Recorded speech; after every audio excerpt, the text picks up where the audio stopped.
it. Y'all know how we come in with the Shiders. All right, so check this out. Funk from the front seat, not on the grind TV, right here exclusively. Today we have none other than the matriarch, Linda Scheid, is in the house. Actress, musician, producer, writer, activist, political commentator, as well as entrepreneur, as well as, my funk sister. So we love having Linda on. We're going to chop it up with some serious get down today. My producer, Mr. Mark Lee, will be beaming in a little bit later. But let's start where I believe Linda is out in the KC area. So we want y'all to push it up out there in the Midwest. Monsters of the Midwest, you know how we roll. Minneapolis, Detroit, how y'all doing? Up in Vegas, over in California, all on the East Coast. We got New York, we got Jersey, we got Delaware, we got Pennsylvania, funky Philadelphia, we got Georgia, North and South Carolina. We got Florida, we got Oklahoma, we got New Orleans, we got Texas. We got all our funkadelic people in the house. And let's go overseas to Dubai. Let's go to Hawaii, Samoans, doing a hump. Tokyo, Anyang Haseyo, China, Japan, Germany, Tanny Soul Sister, DJ Monica in Switzerland, DJ Cocolino in Ireland, and DJ Elisabetta in Italy, rather. Yo, thank you guys for always funking it up, playing our music over there. Keep the funk alive. Australia, we got Carmen and Wendy over there. I'm loving y'all. I got my new funketeer friend, Cindy K, way out there in Seattle. I'm loving that, and we keep the chat rolling. And today we're going to get into some serious things. We're going to get into a little bit about what's happening in this country that we can all feel that we need to really, really focus on. We got to get this one right. And Linda is here to drop some tidbits, some of her wisdom, and all that good stuff, right? But before we get started, I got to send a special shout out to one of my homegirls, one of my homies, my family, lost somebody very dear to them, So shout out, Jen Vanderputten and your family. We know your husband, Tom, will rest in peace. And we want you to know, Funk from the Front Seat family, we care and we love you. We respect and appreciate you, man. So shout out to you and your family. We're going to keep you in our thoughts and prayers and send all of that good love and energy over to you guys, because we know you need it right now, and we got your back. So y'all sit tight, y'all hang out. Funk from the Front Seat, 9 on the Grind TV. If you have any birthdays, and I know one of her son's birthdays is today, so happy birthday. And if you have any anniversaries or anything like that, just feel good about it, because, it's a beautiful thing to be, in that space. And if you have any illnesses or whatever, people just keep praying and, keep doing that thing out there, But today we got a really cool show, because we're trying to get a step ahead of the political chaos that's getting ready to happen and hit this country that already has. We got crazy things to talk about. I value Linda's opinion. It's very, very important that we keep it real on this show. So if you want to get in and, get in on the chat line, feel free. If you want to, drop us a line at some other time and say, hey, why don't you talk about this or why don't you talk about that? That'd be cool, too, because we can get into that. All right. So without further ado, I know my man Mark is proud of me because he's checking up on me, making sure I didn't blow the intro. I see you back there, Mark. I nailed this one. I wasn't on mute. Mark, you so slick. You so funny, bro. And I know you're going to laugh at this. He back there checking on me, Linda. You know what I'm saying? Making sure I didn't mess up his already amazing reputation. Right now, without further ado, I got Linda Scheid in the house. How you doing, Linda? I'm doing great, my dear. I'm doing fine. Good. You looking good and everything? Kansas City, trying to get a handle on this situation around here. It's new stuff, so everything is new and different, Yeah. You have to roll with the punches and check out the environment and go with the flow, That's right. Hey, you've always been good at, like the Funketeer said, is, Boosie and Gary and George and them, and, making something out of nothing, You have a special gift like that. And of course, you're my friend. You're always there when I need a friend to talk to. And I really appreciate that, But first of all, for my audience that is relatively new, but not new to the funk, tell them a little bit about your funk background and how you came about into this crazy thing we call the funk world. Well, I met George quite accidentally when I was hanging out in San Francisco with a friend of mine who used to date Bernie Worrell. I met him then, and we kept in touch. And the next time I really hung out with him was I was working for a production company rather in D.C. We had booked a show with Weather Report. They canceled at the last minute, and my boss was panicking. Linda, call somebody. You know people, call somebody. So I knew George, and they were in Philly. So I called them, and he said, "Yeah, we'll come and do the show." And that's the first time I met Gary. We hide and bide, and no, because I had a boyfriend at the time, so I wasn't really trying to date. But a couple of years went by, and I took one of my roommates over to Baltimore to a show they were doing because she was dealing with Rick Gardner, one of the Horny Horns. Yeah. I hadn't seen them for a couple of years because I had been into my world doing other things. And so I went over there the second time, saw everybody, hello, hello. And that's when Gary made his move. And we were together from then on, Yeah. Writing, it was kind of like one time I was playing the piano in the studio in United Sound in Detroit. They were recording, and George came by and heard me playing something. He said, "Linda, I like that. Do you mind if I record?" I'm like, "Heck no, of course." And that was the first song for the Parlettes, "Are You Dreaming?" That was wow. Yeah.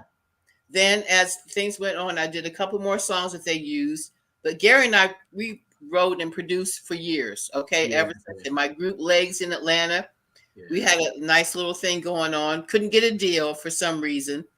And our song, one of our songs is on YouTube as a disc, a CD, a 33 1/3 rather, selling for $140 a copy. And we didn't have a deal with this particular company, but they're still selling our song.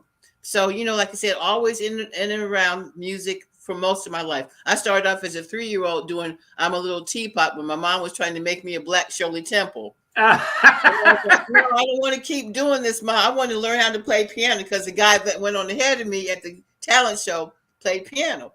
And I'm like, I don't want to keep doing this. I want to play piano, Ma. So she got me piano lessons, and they have served me for the rest of my life. Yeah. Wow, that's awesome, man. When we look back on this funk, you're a pioneer, and kudos to you. And I'm honored to always have pioneers on my show, especially the women pioneers, because you ladies didn't get nearly. We don't get any kind of credit. The Rock and Roll Hall of Fame dissed us, and Grammys dissed us, but we contributed.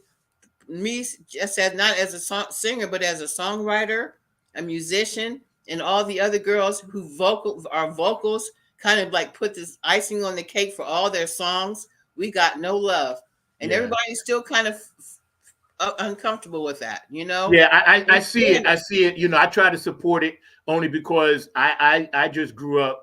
Like my generation, we grew up idolizing you guys because you were our Black superheroes, both men and women. And we knew where to find Parlette's album, the Bride's album. We knew where to hunt for all of that stuff that, everybody knew about Parliament Funkadelic and Bootsy and, those albums. But we knew where to look for Xavier. We knew where to look for the Horny Horns, Between Two Sheets. We knew where to look for all of that stuff because we had to import it in New York. We couldn't get it unless we went to Baltimore, Jersey, right? But we all used this company called Audiophile, and that's how we found all the hidden gems, what I call. But I say this with all honesty, I support what you guys are doing and trying to fight for only because we all know it's simply just the right thing to do. And I'll just leave it at that. But we all know because we're here to testify for you, to say, we hear your voices. We hear your writing. We still have the albums. We still have the posters. I still got VHS of you guys playing when you were with them touring. I still have that on my video. And I only watch it once in a while because I want to save the production value. But, I still have all that stuff. Everything I've ever collected from the mothership of mine, I still hold dearly. I have it in storage, insecure. It's locked up. Nobody can't get to it. So I'm here to say thank you. And for those that might have not treated you so well, I'm here to apologize for them because they lost sight of what the real thing is. The one. Yes. And you guys I always say, not only did we make them sound better with our vocal blend, But we on stage, we made them look good too, because we were good looking and sexy. Yeah.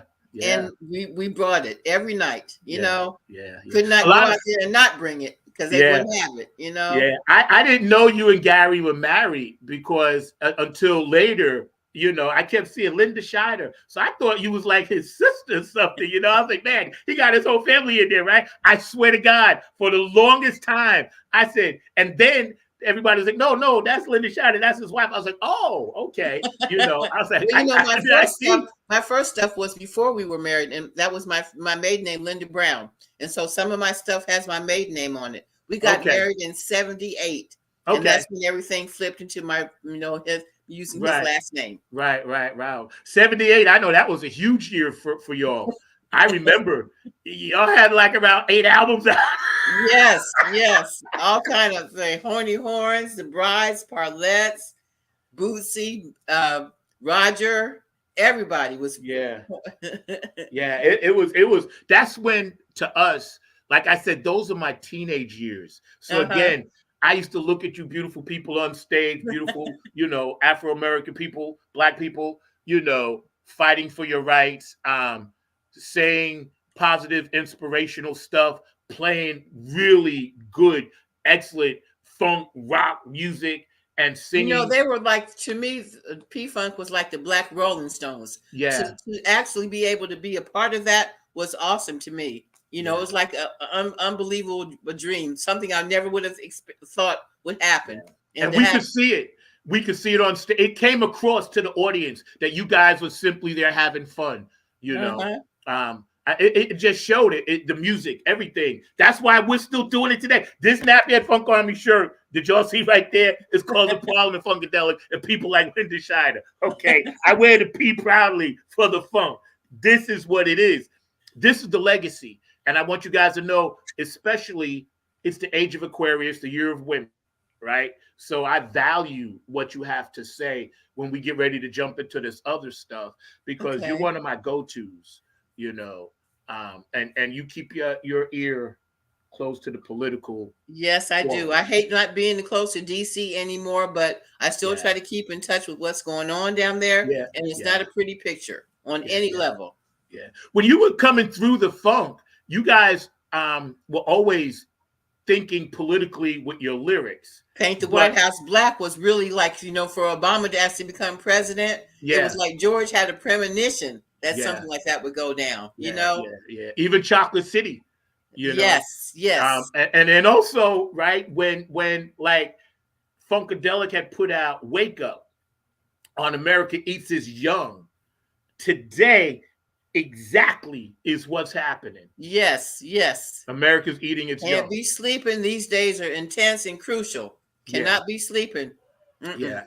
You know, it's funny because music, as you know, and you were an actress as well. Hi, Cindy. Hi, sweetie. You got fans in Seattle. That's why she's been in ever since. So we love you out there, Seattle. Thank you for waking up early. We appreciate you. And she watches the show. She texts me. 9 or 10 on the West Coast. Yeah. Yes, really early bird. So much love, girlfriend. That's right. And she texted me, and we had a little chat, and I really appreciate that because I'm going to invite her on, and we're going to talk, Cindy. So we'll get into it. But she's a sweet lady. So when you guys were into that moment of post-Vietnam, pre-Reaganomic era, and y'all, Gary and you, penned One Nation Under a Groove, the anthem, to me, right? What was your mindset when you guys were writing that song? Well, like shout out to Bernie Worrell, the Woo. George had ideas that were kind of like very in tune to what was going on in the politically, and I think he was trying to unite all the funksters, all the non-funksters to like hear us and see what we were talking about and maybe relate to those things. And it kind of worked. People still talk about Paint the White House, Chocolate City, and One Nation. You know, they had real kind of like information for people to like think it's not illegal yet. One of our other things, you know, because if you're not paying attention to what's going on around you, you're going to fall for the okie doke. Yep. And that's never a good place to be, especially in the climate that we're living in now. That's right. And see, And see, it was important to us to have something to grab onto as teenagers and young adults. Y'all gave us that. Y'all gave us hope. You gave us in such a way to where we could understand it. It's almost like it was our version of hip hop. Like you talk to a young person now, you got to speak to them in their lingo. But if you put on a hip hop record, they automatically hear it. Yeah. When we saw the album cover, we didn't even have to hear the song. We saw y'all plunging that R&B flag into the moon or the earth or whatever it was. Yeah. My friends and I flipped out because we were like, yes, somebody finally, James had said it loud, I'm black and I'm proud. And I'm biracial, so I'm not racist at all. I'm mixed myself. But when we saw that flag representing red, black, and green, R&B, rhythm, and blues, and y'all was like, boom. And then we heard, Groove Alicia's to the Funk. We heard One Nation. We heard what y'all was singing about. It changed our lives. And there isn't a Funketeer right now that can deny that. And that's what we were going for. We were trying to make people listen and pay attention, Yeah. Important stuff was going on all through that timeline, And like I said, at this point now, it's even more crucial than ever before. For people to listen and pay attention to what's going on around them. Yeah. To show you the power of that song, right? Leon Spinks was training, and they showed a clip of him training, and he was pumping One Nation in the background. Swear to God, you can find it. Yes, swear to God. Look on YouTube. When Leon Spinks was fighting in that year, the boxer, he was training to one, and we was like, yes, he was. It's on YouTube. You can find it. Look that up. What's funny? One of the movies I did, I was next to Nancy Allen. It was one of the RoboCops. Yes. And she's bouncing around. I said, what are you listening to?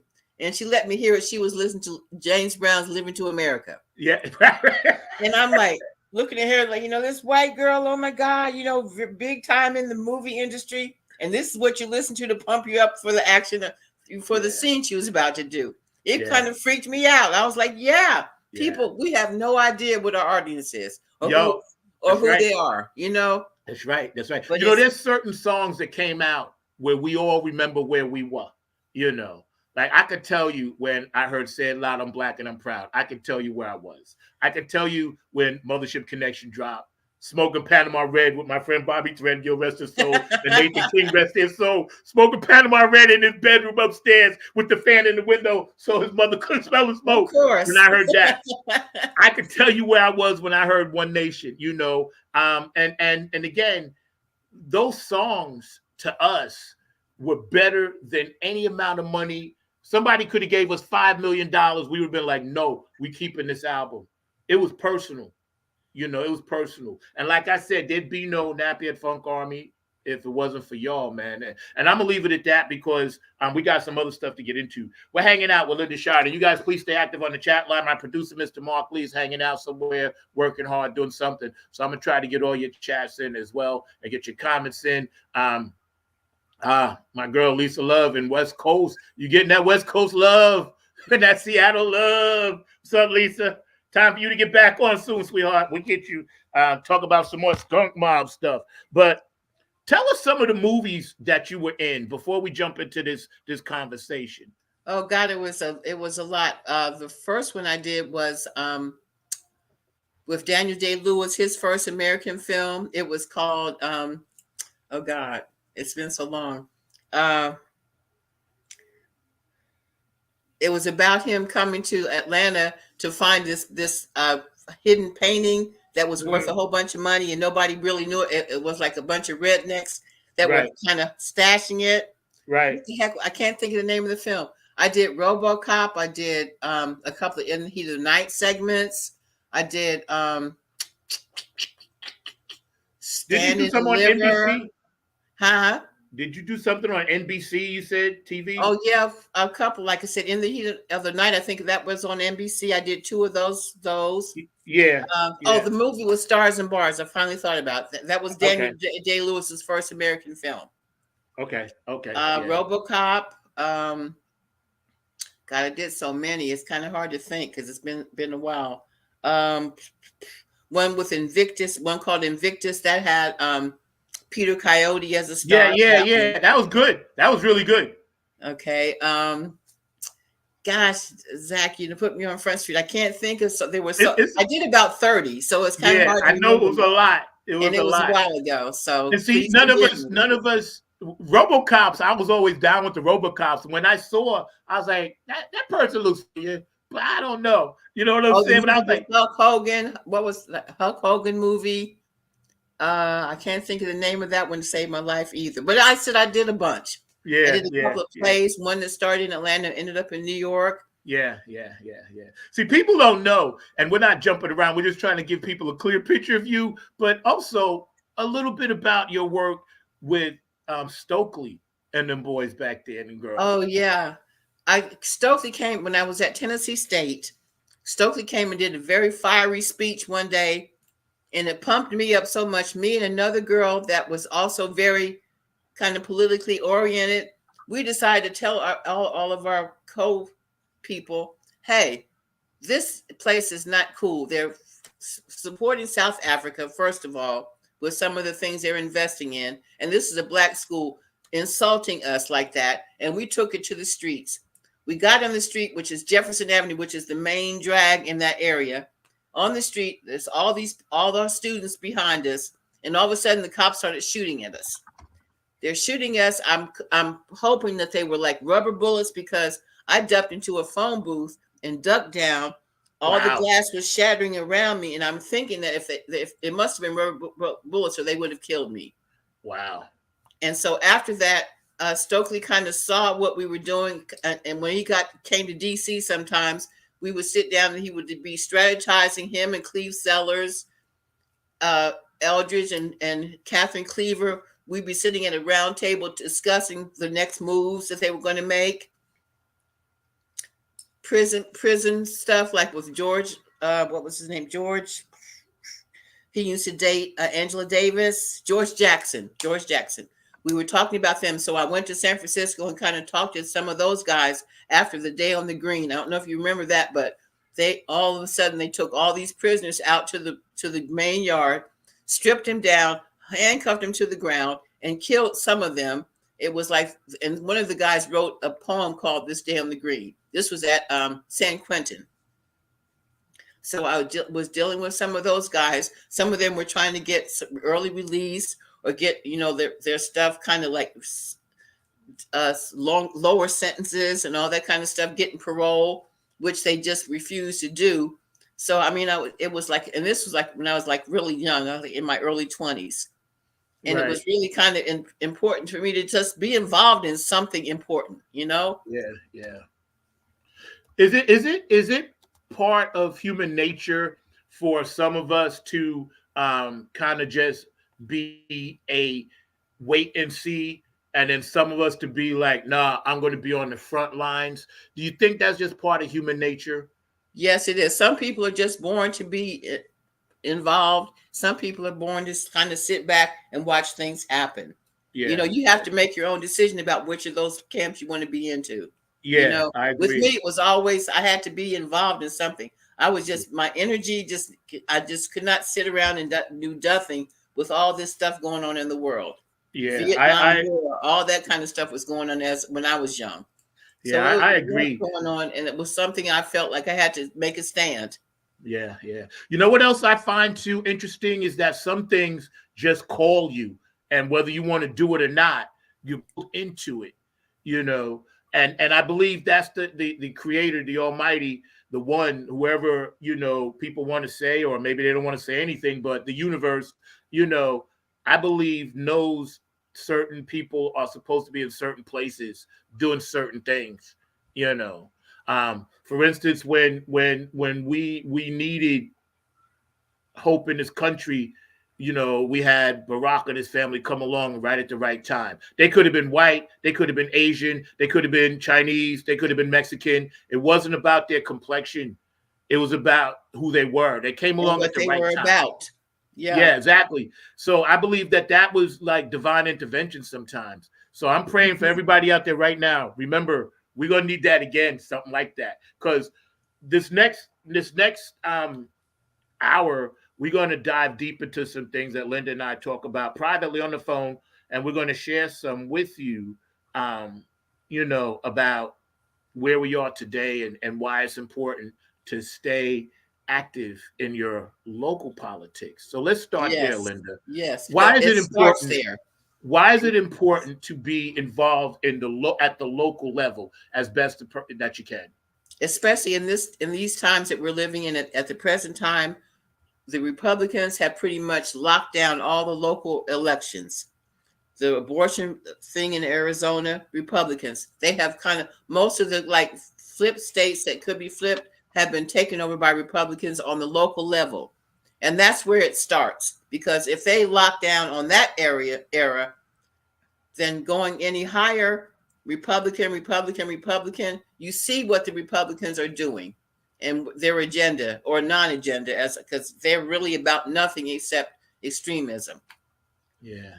Do you think all Republicans feel like that, or do you think some toe the party line? I think that most do for whatever reason, and I think that there's a cult surrounding Trump and all his ideas and ideology, and they have locked into anything he says and does is fine with them. Yeah. And that's amazing to me, because some of the things that he says and some of the things he does are criminal, insane, Hitler-esque. And I don't understand why this American culture is willing to swallow that. Yes, I agree with you. With it.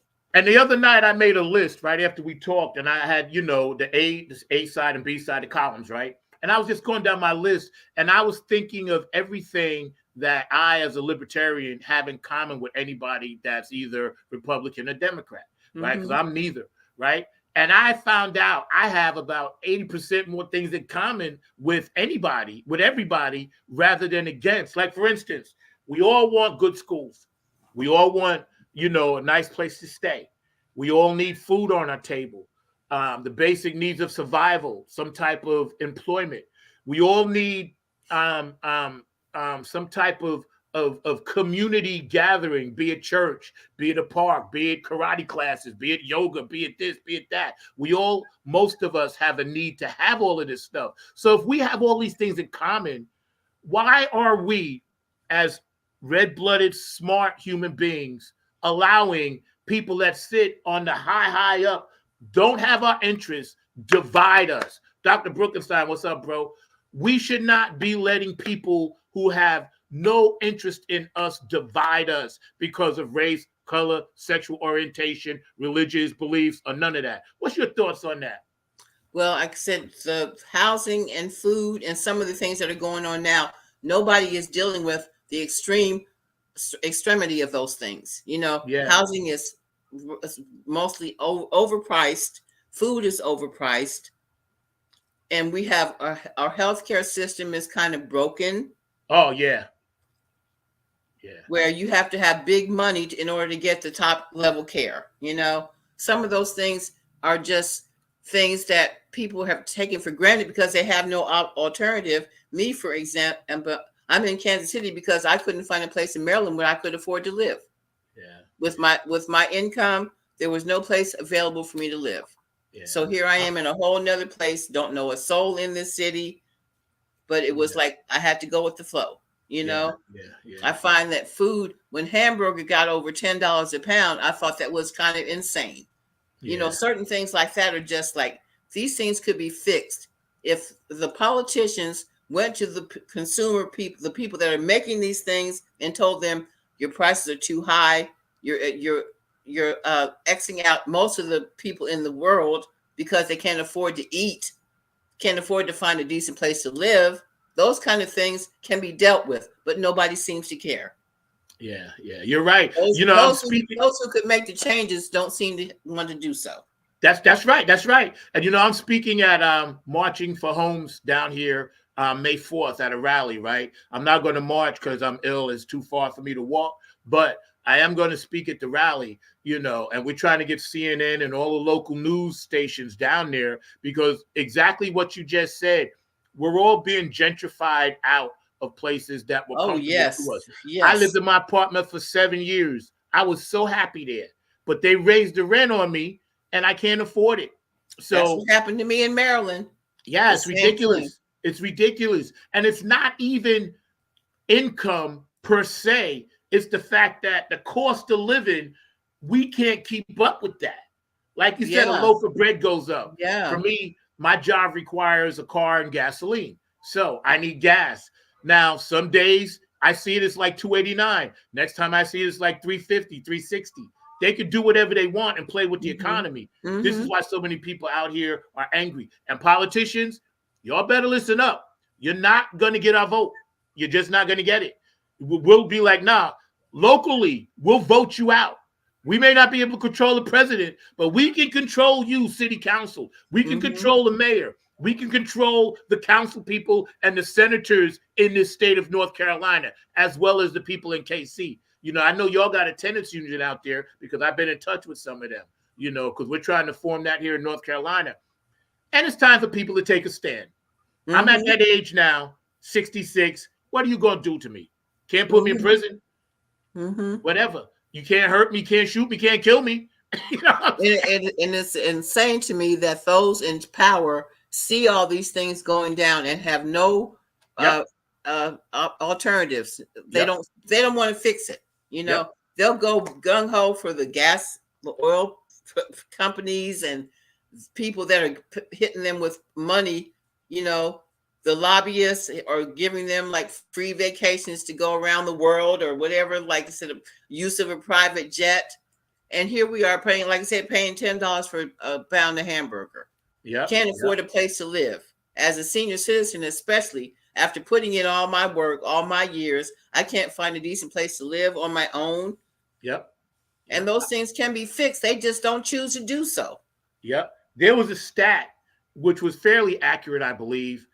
Out of the 40, 50 billion we've been sending for wars, right? They said if you just took 2 billion of that, you could build affordable housing all across this country.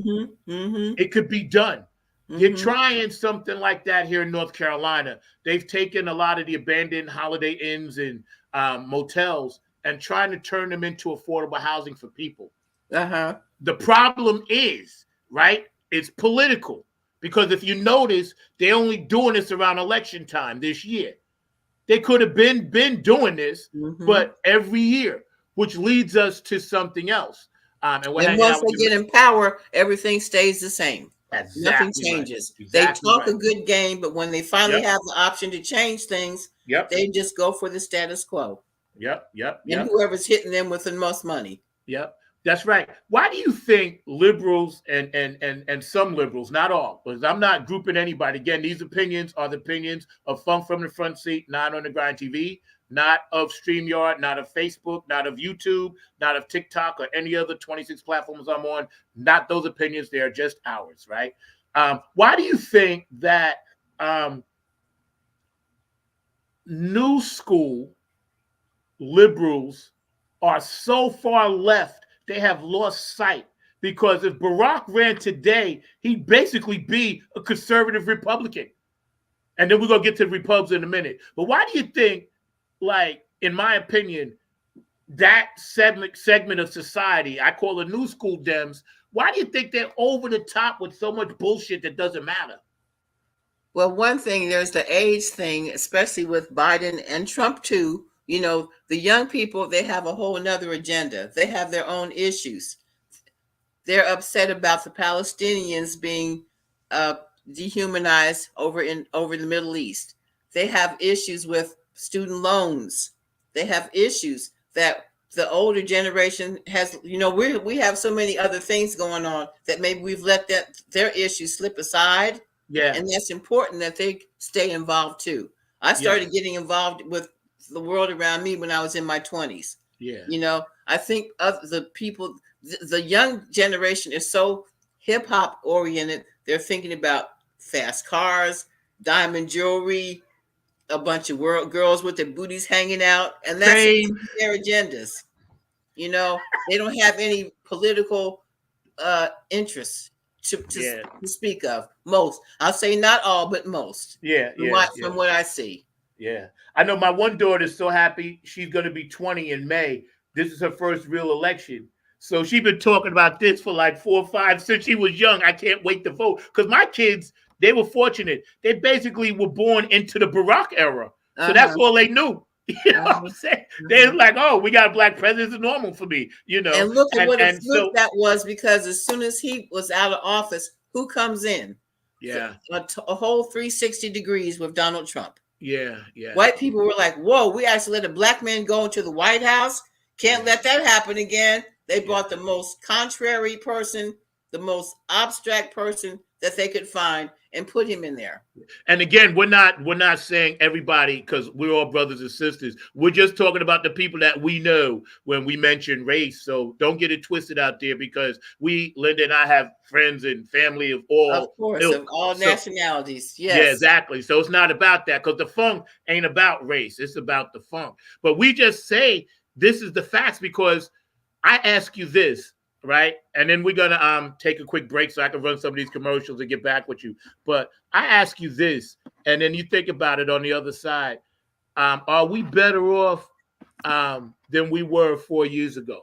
And I'll just leave it at that. I'll ask you that, because to me, my answer is simple. I would say yes, we are. Only because 4 years ago, I remember I was walking around in a mask, cooped up in my apartment like it was a jail cell. That alone is right. So for me, I can say, yeah, I was better off, you know. And now not putting bleach in our veins to get rid of it, and all the other things that were being brought up during that era, you know. Exactly. I can honestly say, yeah, man, I'm much better off now than I was then, because I think back how the world, it was like a ghost town out there for you. Yes. I became a TV addict because of that. Anybody that can't see that, I don't know what to tell you. But y'all hang out, Linda Shider. We get ready to dig deep on some serious stuff, man. And God bless y'all for tuning in, man. Y'all hang out for a sec, man. Sit back with us for a minute. Hey, this is Jen Vanderputten, writer of Code and Prose. You are watching Funk from the Front Seat with Zach Roberson. Tune in every Saturday at noon for excellent and important conversation. This is Joe Keys of Joe Keys and the Late Bloomer Band. Just did a show with my man Zach. Number 9. That's right.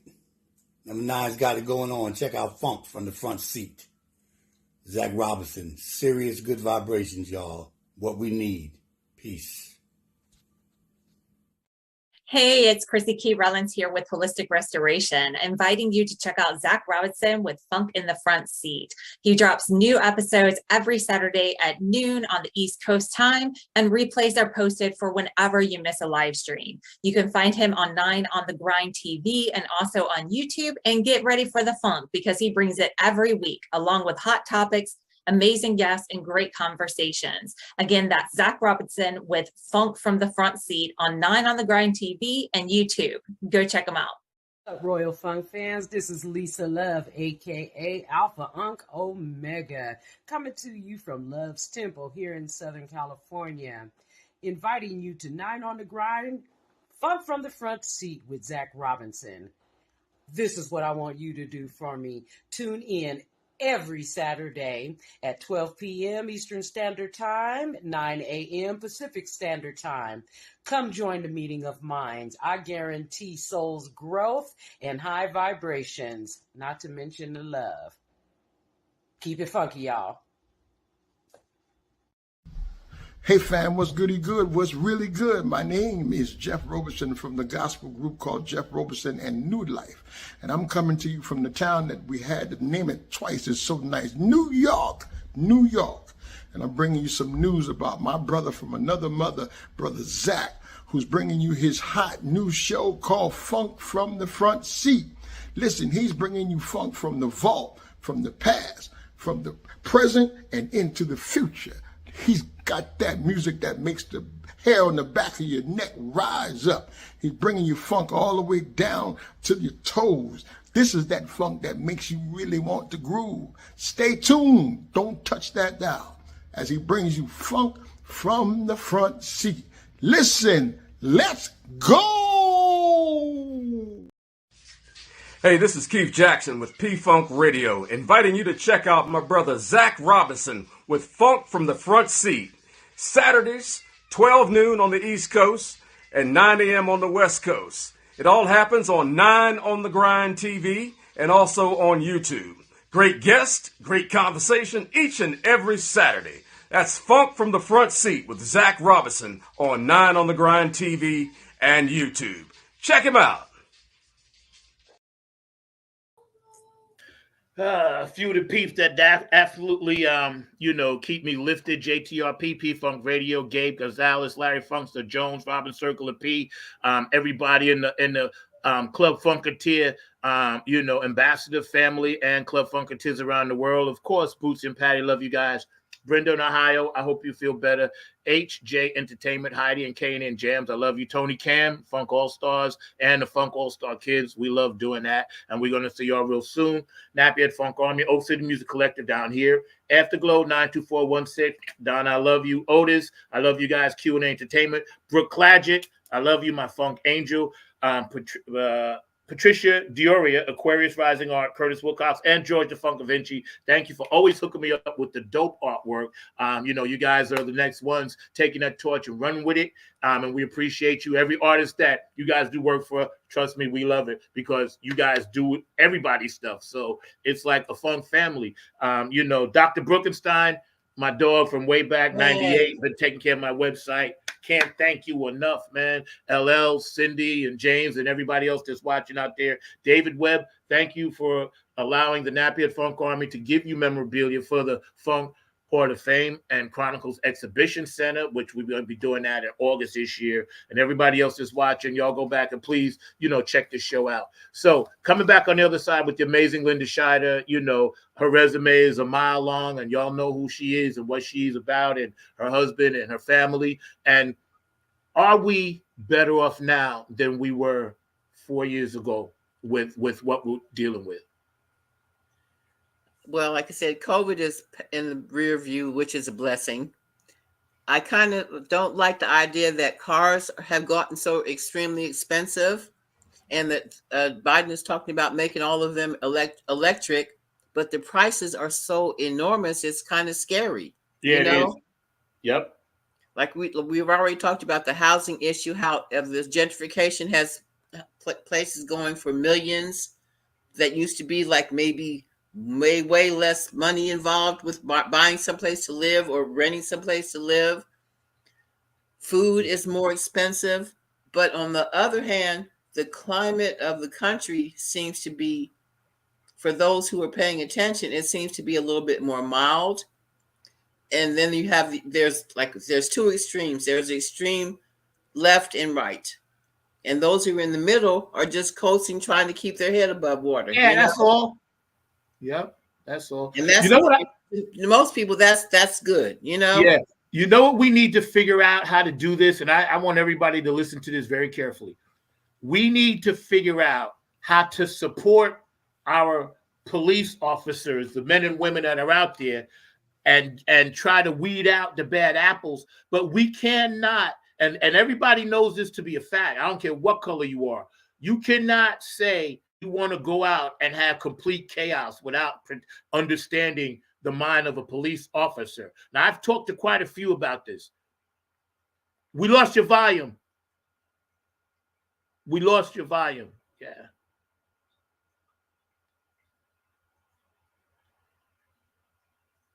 I don't know what happened, but yeah, she'll be back in a second. Yeah, we lost your volume. Go back, go out and come back, because you're on mute over here. It's okay. We'll fix it. Let me see. Yeah. Should be right back. But yeah, we have to figure out a way to support our police officers, because too many police officers are feeling like we left them out. We abandoned them.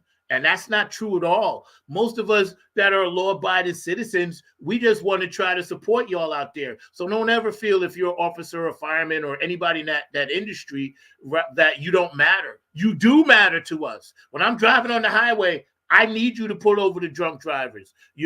I need you to stop the guns in the community. I need you to arrest some of the people that are breaking into people's houses. I don't care what color they are. Bad is bad, right is right, and wrong is wrong. That's the bottom line. So we have to stop putting people that protect us in awkward positions on the other side They have to stop just shooting black people in the street like they did that kid in Chicago. Now, the kid had a gun. He shot at them. They already had killed him, but they didn't have to put an additional 14, 15 more shots in that kid. Linda's back with us. You back with us, Linda? Yeah, we lost your volume. I don't know what happened. Mark, can you help Linda out back there? Can you help Linda? Yeah, we lost your volume. I'm not sure what happened. Give her a call, Mark, and see if you can get her back on. Talk her through that, okay? You need her number? Okay, I'll put it in the chat. But yeah, we have to figure that out because I feel bad a lot of times. And I talk to police officers. I see them all the time because usually if I'm driving Uber and they take a break and I see them, I'll go up and say thank you. Not because I feel obligated to, but simply because sometimes I don't think we appreciate the amount of safety that we do have because people put their lives on the line. On the other hand, I'm not out there getting into trouble, so I don't worry about, the police and stuff like that. I do know, like as a black man, I have to be extra careful, especially here in the South. I'm not naive to that. And I also know that as a dark-skinned man of color, there are people out there that just hate me for hating me. I'm aware of that as well. So I just try to walk that fine line and keep prayer in my heart. And fortunately for me, I've been able to get through it. And I think that's a good approach that we should try to have. Try to understand, like, okay, even if, are you there, Linda? Mark, I'm going to give you her number so we can get her back in, man. This was ripping. We're going to make sure we get this done. 240-461. Hold on a second, Mark. Y'all bear with me out there. Technical difficulties. Sir knows, man. Somebody's always trying to mess with something. That's how they do us. 0138. See, this is post-production stuff that we're doing behind the scenes. So I'm going to get it to my guy, Mark, and then he is going to call Linda, and then they're going to fix this thing and see if we can get this done. Only live and organic can this happen. Go for it, Mark. Thank you. I'm glad you popped in right in the nick of time. But here's my thing. I definitely agree, and we're going to get to some of these comments as well. I definitely agree that me too. I hate that, Sir Knows too. That's right. Dr. Brookenstein, always. You know why? Because we get ready to dive deep into some stuff. Because, again, we can't have scared police trying to protect us. That's when we're going to get hurt. You can't be out there being afraid as a police officer at every little shadow, because then you're going to start popping innocent people. So there's a balance there. And I don't know if it's training. I don't know if it's funding. I don't have the answers. I'm only telling you what I see as a 60-year-old man from New York living in North Carolina now. Crime, unfortunately, is a product of the environment, the product of a person's mental status, the product of some people just being born with a mean streak. What's up, DeFunca Vinci? Some people just want to go out and do bad things. That's just the way they are. So we can't control another person's mind. All we can do is just try to stay positive in our own thoughts.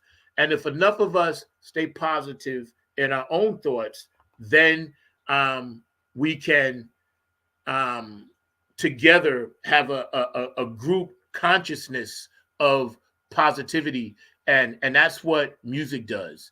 We all vibe on the same.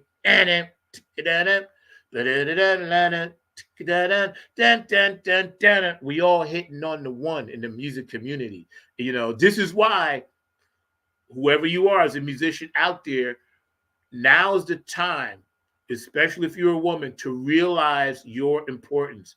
This is the age of Aquarius. And I don't say that because I have daughters. I say that because my eyes have been open for a long time that women should be running shit down here. And y'all know that. And if you don't want to admit that, then I don't know what to tell you, because I'm telling you, the way we've been doing it ain't been working as a dude, right?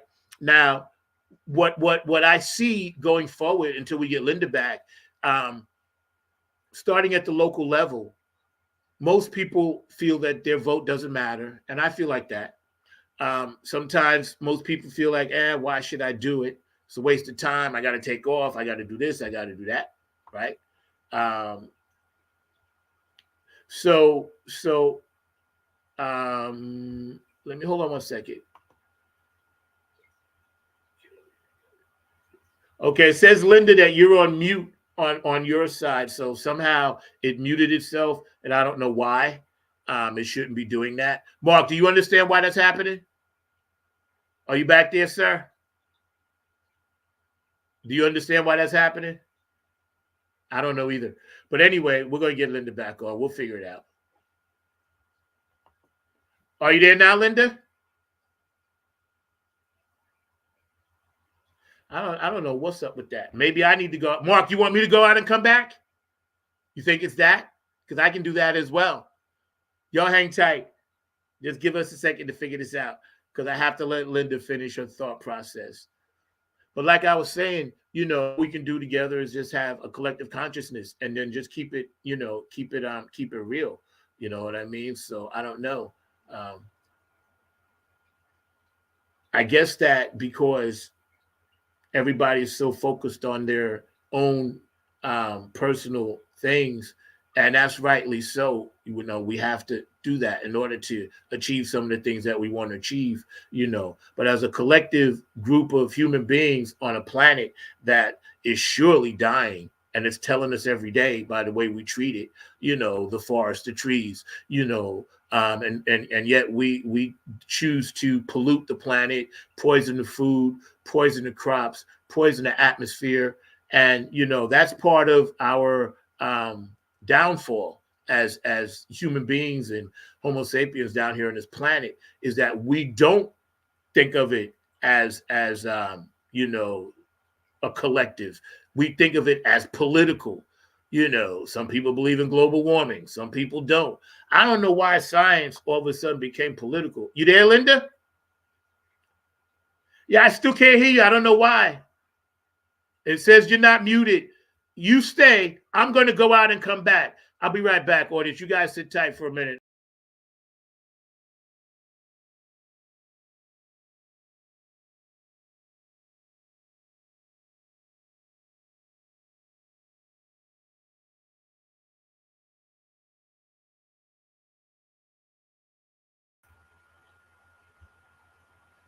Okay, are you there? Because I went out and came back, and I still can't hear you. No, I still can't hear you. I don't know what happened. It just went out.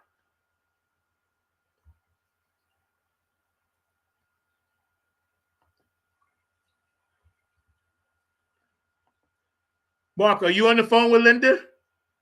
Okay, great. Y'all figure that out. I'm gonna keep chatting. What I was saying though is, like, because of our makeup as human beings, right? We all need the same things: air, food, water. We have more things in common than not. We all need, like Linda said, healthcare. We need a decent place to stay. These shouldn't be things that we have to struggle for.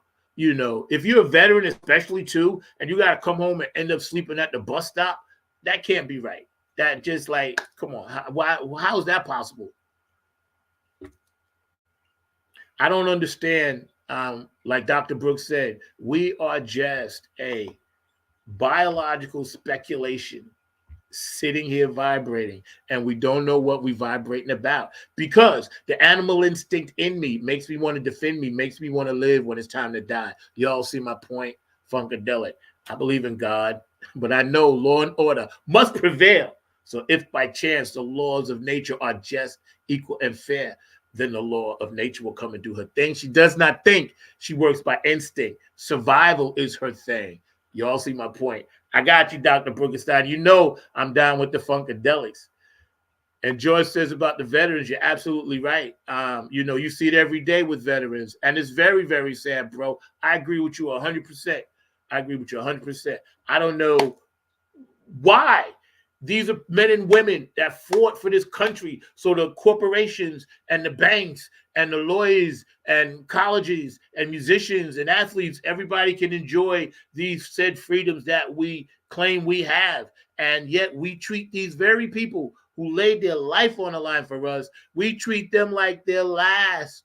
And they should only sign one thing, their name, and get a house, get an apartment to play, a place to stay, food. Why we treat this goes to show you our government is so full of shit because it's so hypocritical, because we talk about, oh, we're this, we're that, United States, and we're the best this and we're the best that, and then we turn around and turn our back literally on people that sleeping in the street that wore combat uniforms. How is that possible?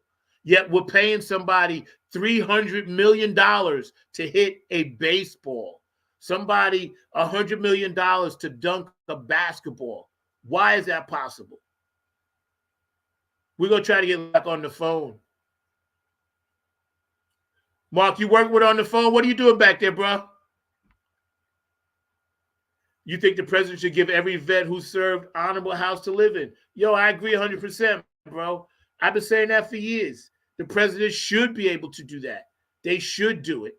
It's like, it shouldn't even be a thing. You know, they were giving away GI Bills at the end of World War II and the Korean War and all of that stuff. But, you know, nowadays, why do we got people getting hit in the street because they're veteran, because they got no place to stay? Yet we call this a great country.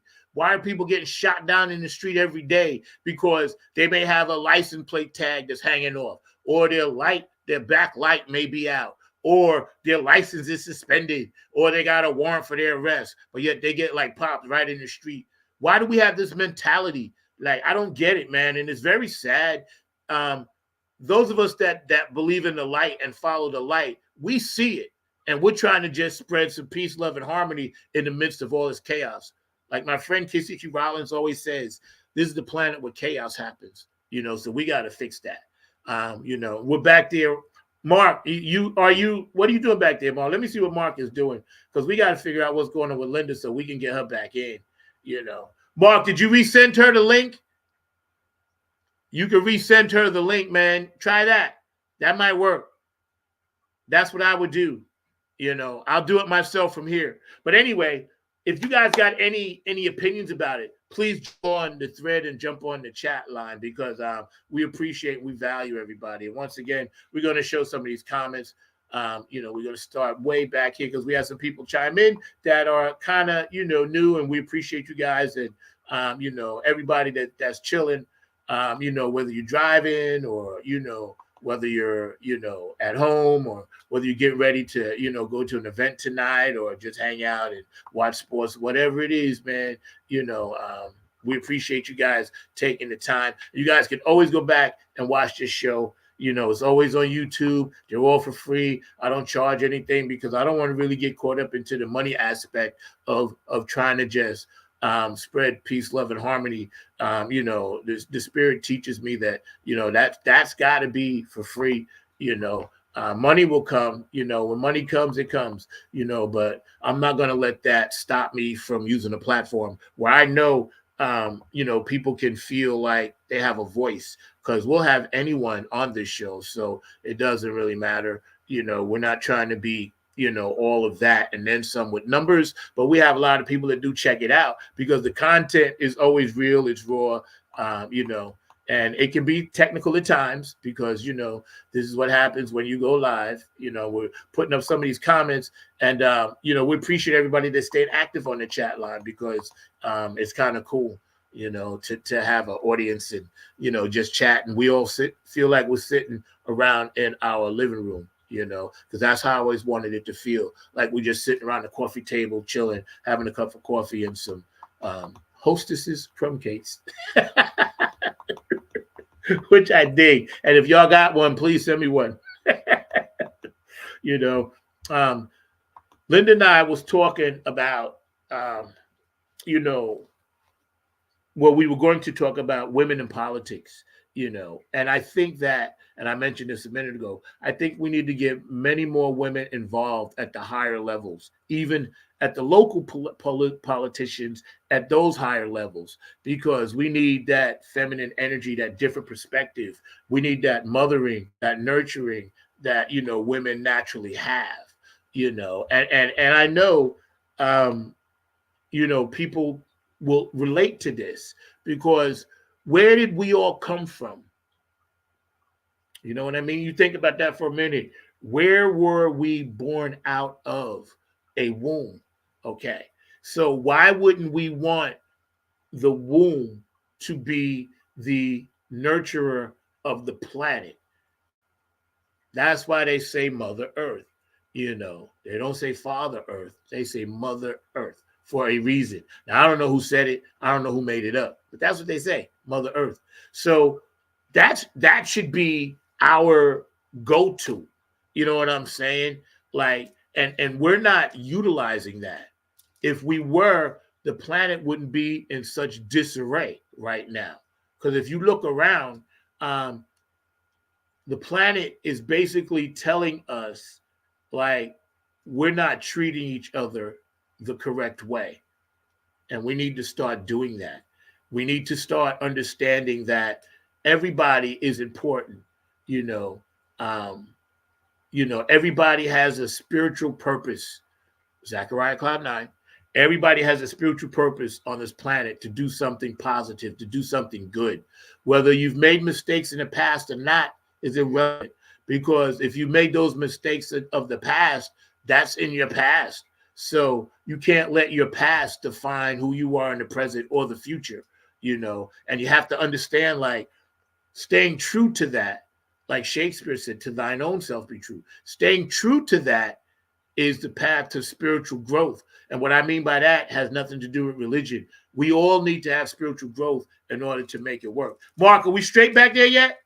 Shake your head. Yes, no. I still can't hear you. I don't know why.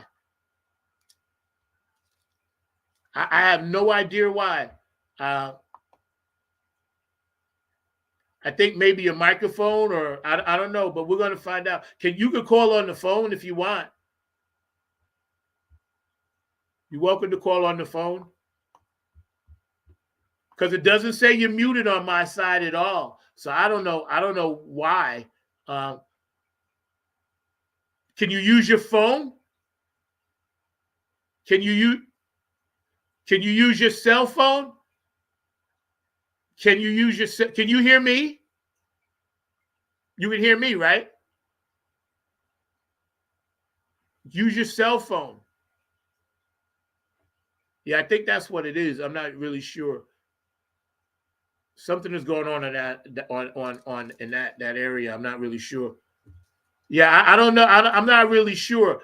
Call me. I'm gonna call Linda and see if I can get her on the phone. So yeah, but what it is basically is that when we think about our communities and what this election is going to mean and why it's important, I would just say, try to understand where you want this country to be 10, 20, 30 years from now, when our kids and grandkids are doing it. Hold on one second, you guys. Let me see if I can get Linda on the phone. Linda, you there? Yeah, I don't know why. I have no idea why, because it's on mute or whatever. But I'm going to see. Mark, can you hear her? Go ahead, Linda. Say something. If my mic is fine until I enter the studio, then you guys can't hear me all of a sudden. Right. I don't know what's going on. Mark, can you hear her? Can my audience hear her? Because we'll do the interview like this. Can you hear her? Okay. If my audience can hear her, just nod your head and say yes. Or send me something in the chat. But Linda, what I was talking about, I was asking you about women in politics and why it's important we get more women involved in politics. Well, like I said, we have a whole bunch of old men deciding what we can do with our bodies. Women are going to be more receptive to seeing other ideas and being a little bit more patient and calmer about making decisions. That's my opinion. Right. Right. I think because I have you on the phone, we're getting that echo. Yeah, I heard that noise. Yeah. Mark, can you remove that?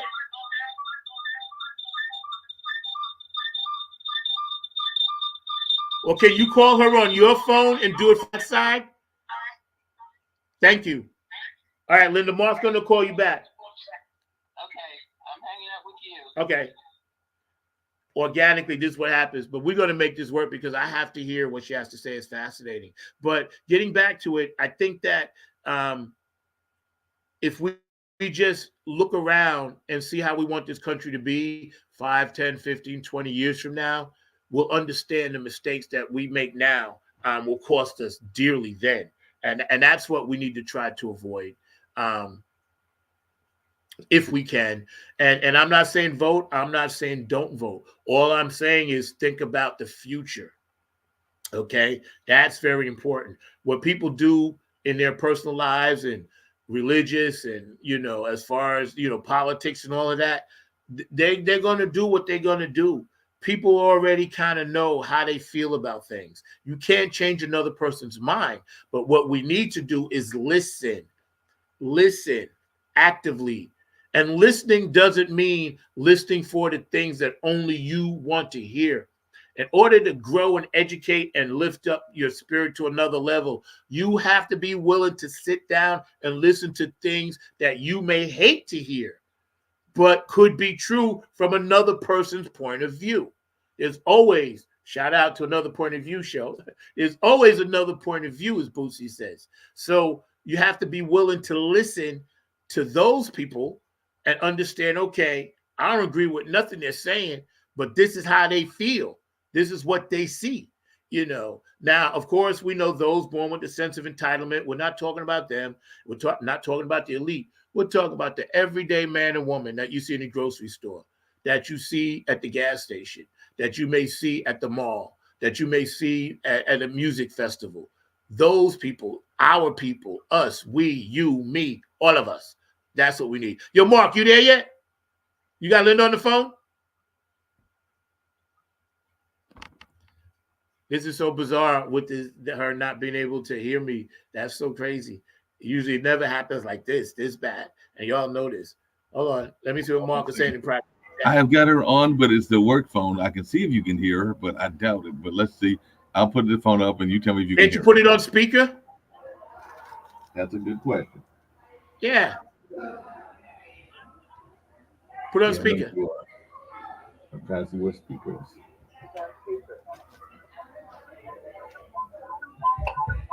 Are we still getting that echo thing?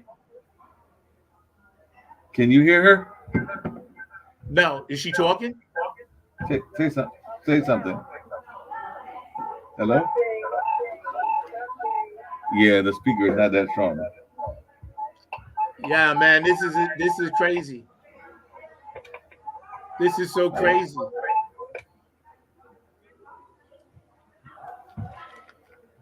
Yeah, bumping the road serious. I've never seen this before. What is Stream? I don't know if it's StreamYard or not. What's going on, Mark? You're the wizard back there. What did you do? I'm blaming this on you. Your guess is as good as mine. You're the production engineer back there. What happened? Hold on. I don't know. It's Mark's fault. What did you do? I know you did something. You know what I'm going to do? I'm going to go out and try to come back. You think that'll help? Because I hear you fine. You think that'll help, Mark, or no?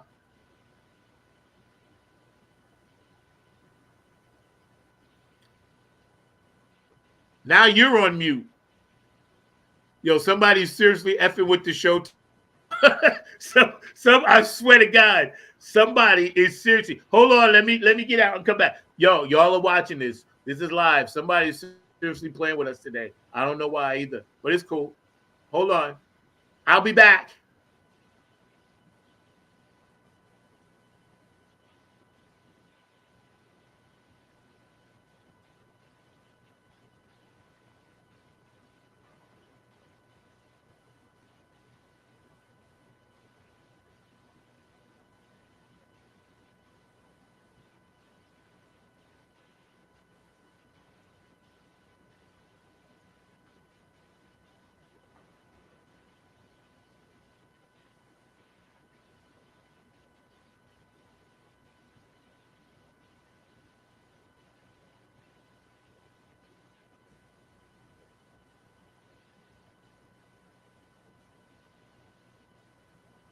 Okay, now I'm back.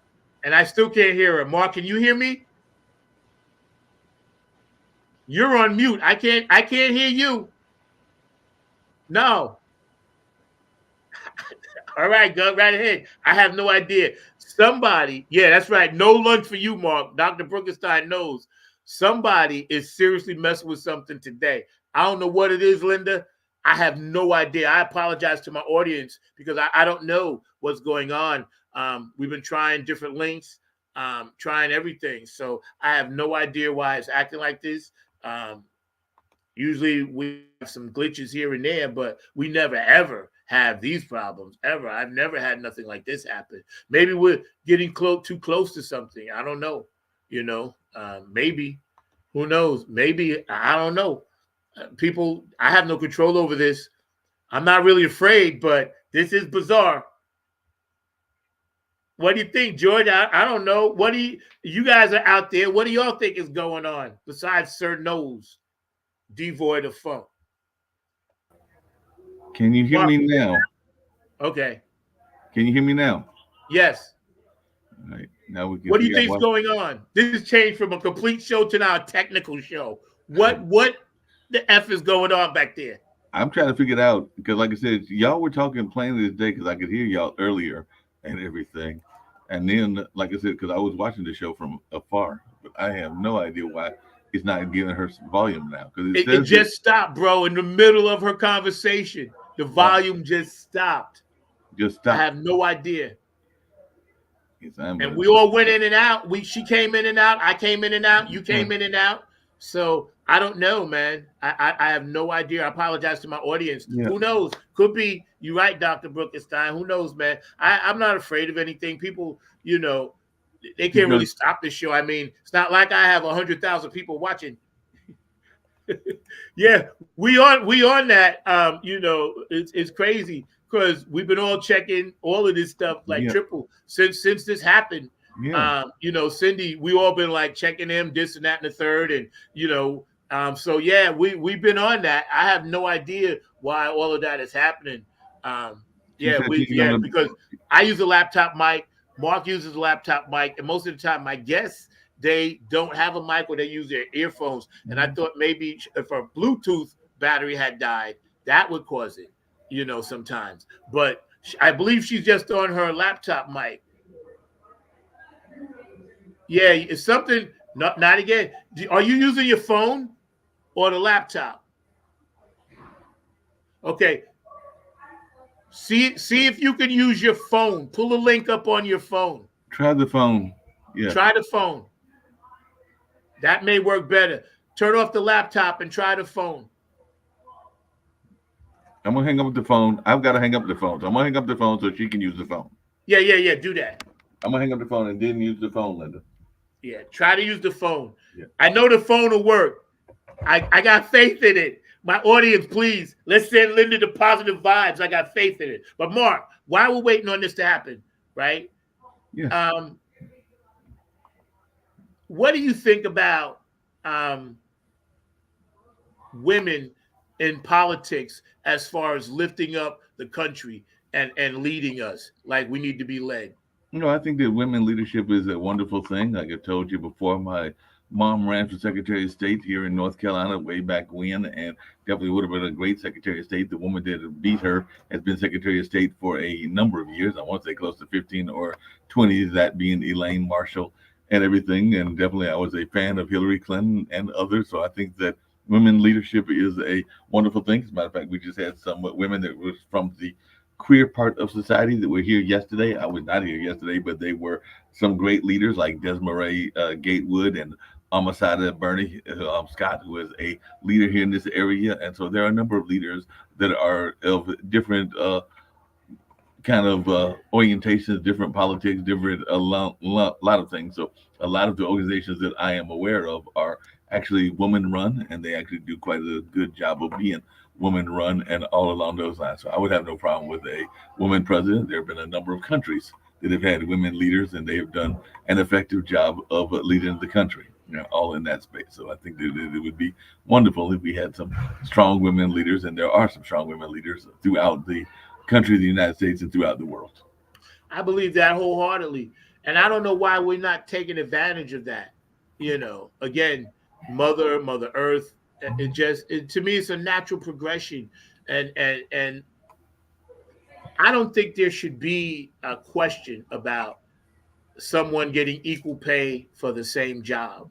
I think Linda's gonna try to come in on the phone, so I see the phone. So let's see if that works and everything. But oh yeah, what was she's the at problem? Am I back? Yes, You're you back. are. Yes. Cool. Yes. Thank you, audience, for hanging in there. Oh my God. It's okay. It's okay. It's perfectly okay because that's just it's technology. They can't stop us. So I'm going to go back to my original question with you, and thank you for hanging in there, audience, and thank you for the positive vibes. I had my audience sending you positive love so we could get this done. So thank you. I appreciate it. It seemed like it worked. I was going to ask you, women in politics. Where do you see that? Oh, I find that women in politics, we have a more of objective kind of persona, whereas, like I said before, I got disconnected. We have men deciding what we can do with our bodies, which is really insane, especially since they're older men who are like way past childbearing age anyway, but they're deciding what childbearing women can or cannot do with their bodies. I think that's nuts. And I think a woman in politics is going to be more objective because we're used to like having to do both, see things from both sides. A lot of us are single moms where we have to be mom and dad to our children. And those who have a partner are probably used to communicating and making decisions with both parties interacting, and women seem to be more positive, more receptive. And I think that's a good thing. Yeah, so do I.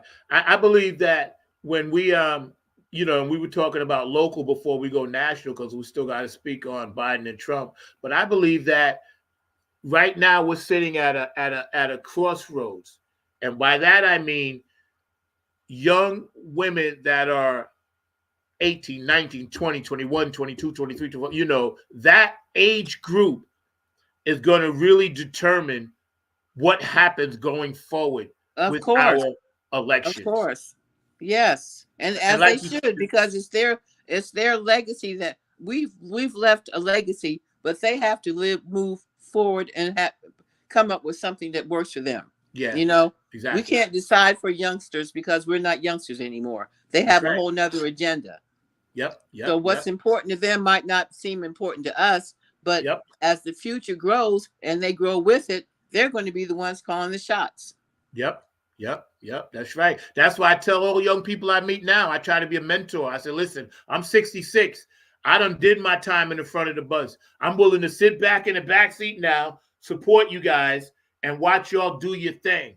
And I try to, because we're gatekeepers, and we're at a point in our lives where our job as gatekeepers, everybody on this thread is a gatekeeper. Our job is to make sure young people keep their mindset going forward. Can you close your laptop? Okay. Thank you. Because that's what that is. Just turn off your laptop. Yeah, thank you. Perfect. Yeah, so I agree with you. And I think that hopefully we'll see a woman president soon. Yep. I mean, we saw a black one, so a woman is not too far-fetched. Yep. Now, let me ask you something else, and I got to address this. Every day, we see children unnecessarily getting hurt by the toy industry. This is a small thing that always slips through, right? And this toy industry, this particular one, LED, I ain't gonna say the real name, but those are the initials, right? They made this toy, and you was telling me about this, that is actually in a position to choke kids off. So tell us a little bit about why that's important and why you feel that way. I keep seeing their ads on television, and the pieces that they're showing that are for infants and toddlers are small enough that they could be swallowed and choked. I can't understand why the FDA hasn't made some kind of comment or made some kind of changes to this particular company stuff? Because, like I said, the pieces that they're showing are for infants and toddlers, and they're small enough that they could be swallowed and be a choking problem. I don't understand what's going on with this company. Yeah, I agree. I think that we let too many things now slip by. Just like the FDA approving drugs where the side effects are more dangerous than what is supposed to be taken care of. You know, drugs causing cancer and causing kidney and liver failure. And there's something, and there's like for your skin, you know, for epidermals or something. Some of these things that go through the cracks are nuts to me because, like I said, the side effects are more dangerous than whatever they're supposed to be curing or fixing. Yeah. You know, the medical industry has to keep customers. So the way you keep customers, like any good drug dealer, you keep them coming back. You know, you ever notice they give you a 30-day, 60-day supply? They ain't going to give you pills for a whole year because they want you to keep coming back because they know eventually they're going to find some more shit wrong with you. Something else, yes. You know what I'm saying? The more you come back, by the end, you'll have 10 pages of stuff that they said is wrong with you. You know, and give you 10 different medications, you know? Yeah. It's crazy, man. I'm from the organic school, if y'all know what I mean. So that's my medicine. That's why I'm alive today, yo, because of that. I have a lot more of those kind of things in my medicine cabinet than I do prescription drugs. Yep. I'm more of the herbals. I would do that 90 times out of 100 because I can't see me taking a whole bunch of stuff that's going to possibly make me sicker or give me some other illness, you know? Yep. That's right. I know when you know, we're putting up some of these comments, you know, it's like keep them sick. You know, Dr. Brookenstein said that, and Georgia Funk, Lisa rather said, you know, it's not about helping people, and she's right. You know, if it was, we wouldn't be in some of the positions we're in now. I worked in healthcare for 22 years, so I know, man. And Dr. Brooks had a funny one because he said, Chris Rock said that the money is in the medicine. It's in that comeback, you know. Yeah, the that's almighty why all dollar. the doctors are driving Jaguars and have memberships to the golf golf clubs, and you know they can live in $2 or $3 million homes that we can't afford because they have a repeat clientele. Just like a drug dealer, like you said. Yep. And see, this is just one of the illnesses that people in the light, like you, like everyone on this thread so graciously is speaking about. How do we let other people know and wake them up because they're vibrating at a different level, right? This is our issue right now. We're charged by the universe to wake people up. Now, whether they follow or not, it's on them. But they can't say they don't know this information. You know what I mean? And we have so many news outlets, CNN, Fox, BBC, all of them, believe me, have an agenda. Of course. We have to filter out the bullshit. What do you think about our presidential elections becoming such a shameful mockery nowadays? Look at the candidates. I mean, like I said, one especially has so much baggage that it's insane to me that he is a front runner. You know, Biden with his age and his missteps sometimes, but at least I find him to be have some character. You know, between the two, I prefer him because, like I said, he has character. You can see that he's really trying and being beat down by the Republican Congress for anything that he's trying to do. They're like, nope, ain't doing it. Trump said no. We ain't doing this. Yeah. That's what politics has become these days. And it's a shame because in my opinion, we should not have any politician or any Supreme Court justice be able to sit and be in positions for long periods of time and retire there. Because some of these people, like you said, came in during the 60s. So there's no way in the world that they're going to be able to understand somebody that's 18, 19, 20, 30 years old when they were born like in the 40s. It just doesn't make any sense, you know? it's like we need to really get our young people's voices more involved, because if one thing that young people have right now, it's the will. And we need to, as gatekeepers, show them the way. There are so many people out here now that really want to live in the country, that really want to do well in school, and they don't have these opportunities, especially people in minority areas. So we can't have them give up on life this early on. I have an issue with the young folks because of one thing that has taken over their existence, where they're not doing physical exercise or really like looking at agendas or issues that could be affecting them. The electronics, spending all day long on Nintendo, playing video games or texting on their phones, where they're not exercising, which eventually is going to have health issues. I think coming down the line, I see this coming for the young people for sure. Me too. Because I see it. I have two young children in this house who cry when they're asked to go outside because they'd rather stay on the computers and play video games. Yeah. They actually cry when they're asked to go outside and get some physical exercise going on. Yeah.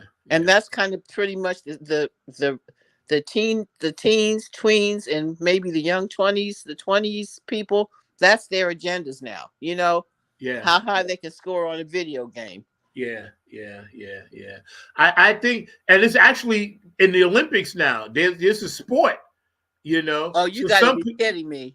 No, I'm serious. Some people have capitalized on it, because I had a guy on my show, Jatovy McDuffie, and he runs a team, and they've turned it into monetizing and everything else. But like you said, they have kind of lost track of Mother Nature. You know, I think every young person should go work on a farm for a while, you know, be out in the field for a while, see what it's like to cut the grass. You don't see that anymore. You know, when I was growing up, I had to do yard work. You know what I'm saying? It was no getting around it. The rake, the mower, you know, trimming hedges by hand, thing. You know, it was like physical, but we were allowed to go outside and play, you know. I remember we used to cry when we were told we had to come in the house. Now they're crying because they're told to go outside. Exactly. 360, you know. Exactly. And I tell people all the time, this is just a tool. Use it as that. Don't let the computer use you. You know what I'm saying? Don't let it become like your religion or your God or whatever it is, you know, that's all that you're about. Yep. Dr. Brookenstein said, get them off Facebook, get them off YouTube, StreamYard. Oops, sorry. He said, but we know what you mean, Dr. Brookenstein. TikTok, Instagram. That's right. Watching somebody else do physical exercise. That's what's going on, you know, TikTok, as opposed to doing it yourself. Exactly. George DeFuncavinci said we need a president that's about 40 years old, somewhere in that range. Yeah, man. Because it's crazy. Because believe it or not, we're talking about this now. You guys are going to go back and watch this show and be like, yo, we were part of something special, because we're getting the jump on it. That's why I wanted to do my political stuff this month, because we know what's going to happen. We see it coming, right? And we're all going to be forced to pick a person. I wish Hakeem Jeffries would run. I would vote for him. Who is he? Like his vibe. You know, he reminds me of Obama. Who is he though? He's like the second in command in the House of Representatives. Hakeem Jeffries. I think he's from New York, I believe. He's a representative from New York, and he's like the second guy underneath Johnson, the new guy that they put in charge. Right. And he was almost voted in as the speaker. Got very close, but of course the Republicans didn't let him do it, but he got very close. He has that same kind of personality that reminds me so much of Obama. Do you think that because the party that this lady is trying to oust the guy, this and that, in the Senate and all, right? Do you believe that they're going to self-destruct if we just stay out of their way? I think they're already in the process of doing so from what I see. Yeah. They have gone so far out of the norm that everybody's scratching their heads like, what in the world is going on with these people? What are they thinking? Or are they thinking at all? Are they just swallowing the Kool-Aid and joining the cult? Yeah, yeah. Because that's what it's starting to look like, a cult. Yeah, that's the scary part, because when we think, okay, you, me, and everybody on this thread has grown up with every kind of president. It doesn't matter who they were. We, our parents voted, and then, we got of age and we could vote, right? So everybody, we've lived through them all. It's not like, oh, this is something new. So we're going to survive this, but we need to. I like what Hillary said, when she said pay attention. That's right. You're right. And thank you for joining. I appreciate you. Man, shout out to everybody on the thread today, because it's popping, man. And y'all make this show. We do this for you guys. This is why we do these. But don't you see that another Trump presidency with Republicans being so cultish could actually go to the point where he could become a dictator and be president until he died or something? They actually could do that if they have a mind to. And I think they are so sucked into his orbit that could be another.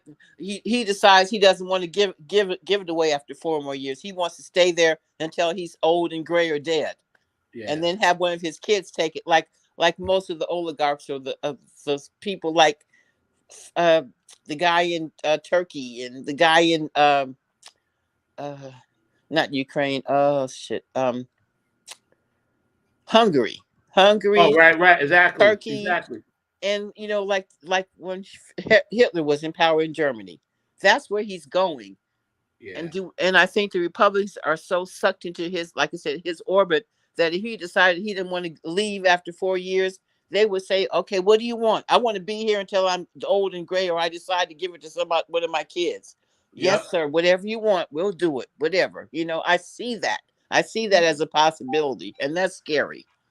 I believe that wholeheartedly, that we're in the last days and time now, but for different reasons.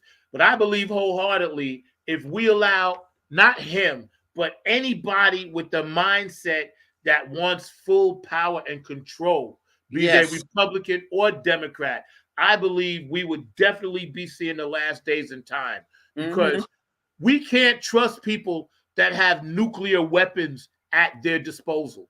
I don't care what country, And there's a whole bunch of countries that have nukes, and that's scary in itself. That's right. I watched that crazy movie Oppenheimer. Excellent movie. Yeah. I took a long time because I didn't really want to see it, but I finally watched it. And even though it was a movie, the gist of it scared me to death. That we got people in this country with that mindset that they can make weapons, and they don't want it to be for war, but that's what they end up being, And we got somebody that says, well, I'm going to grab this and do that, and I'm going to do all these things, and I don't care about the charges, and I'm going to court on Monday, but I may not, right? This guy would have access to this shit. You know what I'm saying? And sharing it with anybody that gave him $5. The highest bidder. Highest bidder, man. George Carlin once said, we've been sold out a long time ago. One of my favorite comedians. He said, we was never in the club, and we never will be in the club, man. Yeah. And again, this show right here, we're having a lot of fun and talking about things, and everybody giving their great opinions, and we appreciate that. But I think my when dear we friend Gil Scott Heron with "The Revolution Will Not Be Televised." That's right. And that was he was speaking on that in the 70s. Yeah, he was. That's right. And so were the last poets. They were saying some serious stuff. Yep. Yeah. When we look at the possibility of Michelle Obama, what do you think about that if she ran? I don't think that she has the backing to make that happen. Right. I really don't. People love her, but they see her as the first lady. They don't see her as a candidate for the seat. Right. And I don't see Kamala Harris actually moving into that role either. Yeah, that's weird. Her time there has been weird. She comes down here a lot. She was invisible for most of these 4 years. Yeah. She's always down south here in North Carolina doing something. Mark will tell you. He'll tell me, hey, your girl was in town. I was like, who? He's like, oh, Carmela. I was like, really? Where was she at? I was like, we didn't hear nothing about it. She shows up at these really small places. Yeah. And I don't even know why. Nobody knows. It's crazy, man. I have a couple more that I wanted to kick with you while we got time. You got a few more minutes to hang with us? Yes, I do. Awesome. Thank you for hanging out with the amazing Linda Shider today. It seems that we have lost common sense, right? Because common sense would dictate we can't take kids at our border and throw them in the cages, right? Common sense would dictate we can't assume that because you're a certain status that your mental health is at the same level as someone else's. So we're not going to sell you an assault weapon. You know what I'm saying? Well, think about this. We have children that are being held in those cages, and once they are finally released, if they are, they're prime candidates for gangs. All the things that Trump is espousing and scaring people with, you're making these kids angry enough that when they do get out, they'd be prime candidates for a gang. Yeah. They're angry. They come out angry because of how they're being treated. So what's the first thing they do? That they're going to be prime candidates for gangs. Yeah. To take that anger out that they have harvested and take it out on everybody else. Yeah, you're right.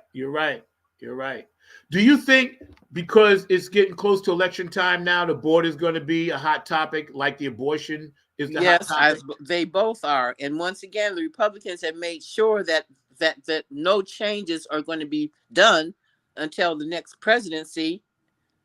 They've made sure that that's not going to be taken care of for their own reasons, for Trump reasons, basically, because he said, don't let them do that because that's a good thing for me to run on.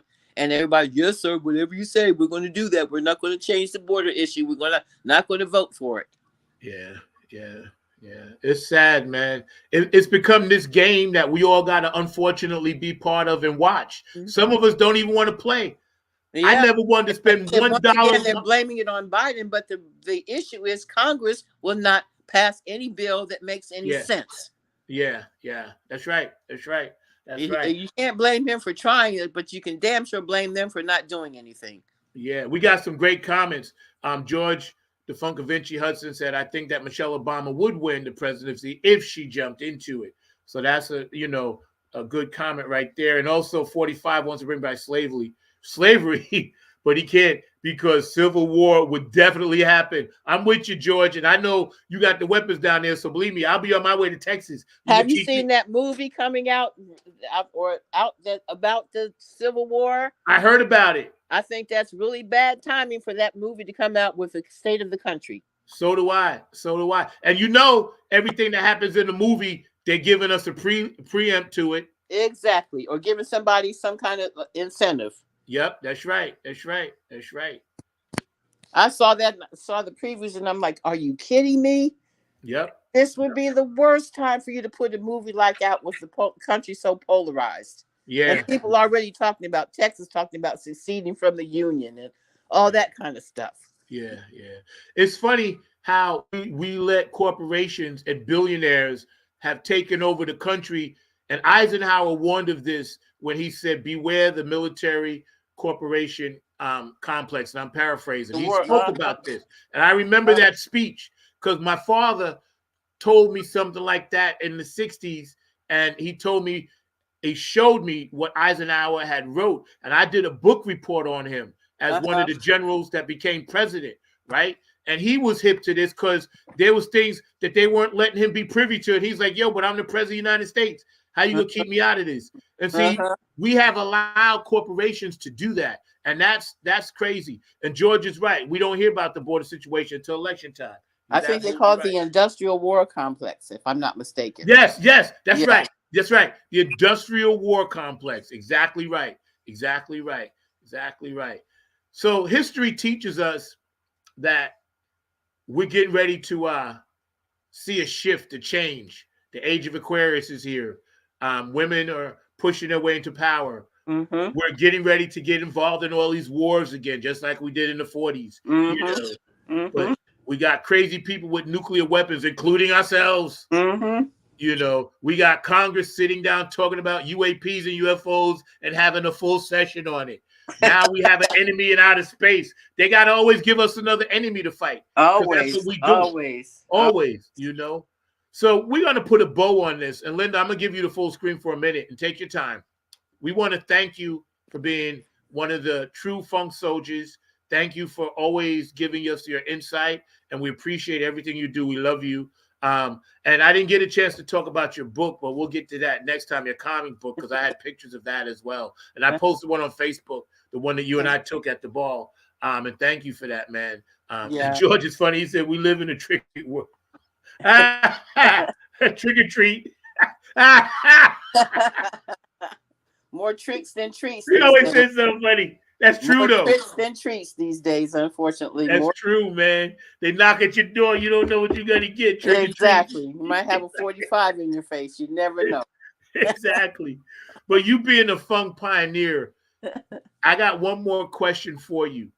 I wouldn't say funk is on life support, but I would say it's in the hospital. There are only a few people trying to keep it alive. Yeah. What can we do as Funketeers to keep it alive? Well, like I said, going back, going historically, listening to the stuff that was put out there. And there's a few people doing some funky stuff now that might not be getting enough attention. One of my, I worked with a girl in New York named Talani Jeffers. She has a group she calls United Funk Organization. Oh, yeah, I know her. Yeah, I know her. She has like, last time I looked, she had 70,000 views on YouTube from one of her shows. She's trying to revive it. Yeah. I asked her to come on the show. Good job. I really miss working with her because her brand is really tight, almost like P-Funk on 2.0, that kind of thing. Yeah, she told me she's going to come on. I've been in touch with her back and forth. Yeah. Yeah. I like her. Tulane Jeffries. Yeah, I like her. Yeah, she used to come on. I miss working and writing with her because, like I said, now being so far away from New York, it's really out of the realm of possibility. But when we were working together, it was really great to be doing something funky and not be funky, but also doing the same kind of stuff, Yeah. I know we're trying to keep it alive down here in North Carolina. We're doing our part to do it, Yeah, you guys and Tony Cam, you guys are still, doing it. We're trying. New music goes, new music, new funk music. Somebody's got to come along and go for it. It's wide open now. Somebody needs to step up. Yeah. Take all. Well, it's nice to hear that from an OG. All of our history and put it into a new phase. That's right. It's nice to hear from an OG to tell us that because it gives us incentive. That means that you actually pay attention to what we're doing. Of course. That's dope. That's dope. And that means a lot because, like I said, you're a funk legend. You're a hero. You're on the Mount Rushmore of what was there. You're standing next to Gary Shider. It's like, yo, it don't get no better. This is why I love having you on. Besides being my sister, it's like I get to talk to you. You know what I'm saying? I get to see your face and it's always a pleasure, my dog. Yeah, always a pleasure. Lisa Love, much shout out, Dr. Brookstein, the Funk of Vinci, James, and Cindy, and everybody else that was watching today, man. It's been dope. My producer, Mr. Mark Lee, do you have your one question ready, sir? Or no? Unmute. I've always got a question for Linda. I was loving what y'all were saying and everything along those lines. Of amazing conversation, and y'all always doing a great job. And all in that space. But I was actually going to go to something you said earlier and everything and just kind of like bring it full circle and all in that space. So my question to you, Linda, is what can we do to get out of this patriarchal kind of system? Because it does seem like that's where we're stuck at, is we're stuck very much on the patriarchal system, not just in the presidential and politics, but in the arts and a number of other things where we're not given enough respect to women-controlled organizations. So I'd love to hear your thoughts. That's the answer to your question right there. Give women more power and give them more prestige and more openings to thrive, because we are all that. We're mothers. We're parents. We're artists. We're musicians. We're politicians. corporate executives, and the glass ceiling needs to be cracked. Yeah. In all those phases. Enough of this. Women are still getting like the second-class citizen issue. We're still dealing with that. And we're excelling in so many levels, but still not on the equal footing of men. Yeah. And maybe we never will be, but we should be closer than we are. I agree with you on that and everything. Just really quickly, if I can, I just had one follow-up question that's somewhat related, but not totally, because me and Zach were talking yesterday, and I know that this certain athlete passed away and everything along those lines. I actually think that was a referendum on the police state and all along those lines, because no matter what we think of whether OJ was guilty or not, I think the trial actually brought to a lot of attention what was going on with police injustice. But I was just wondering your take on that, because I think that trial some 30 years ago really brought things to light.